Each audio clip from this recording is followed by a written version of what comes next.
Hey guys, Tiffany here with High Seas Cruising with another Tips from Tiffany.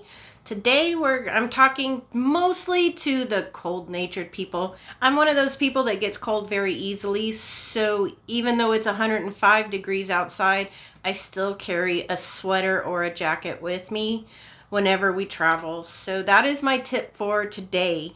If you get cold pretty easy, definitely take a sweater or a shawl or a light jacket with you on these cruises. The air conditioning inside the cruises, sometimes it's really cold in there, sometimes it's not. On Royal Caribbean ships, some of them have the ice rink, so if you go in there for the shows, it does get a little chilly in there because they've got to keep that rink frozen. You can also go in there and do free skating, so make sure you have a light sweater. Last time we went, I wore capris and a long sleeve shirt, and I was okay.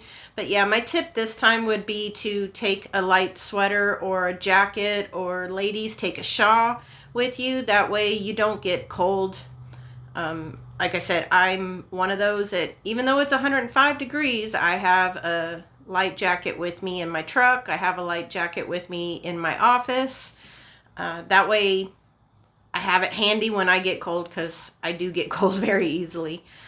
If there's anything that y'all would like to see or talk about, let me know in the comments. So that's my tip for this week. Hope y'all have a great weekend and a great rest of your next week. And stay cool out there. And as always, we'll see you out on the high seas.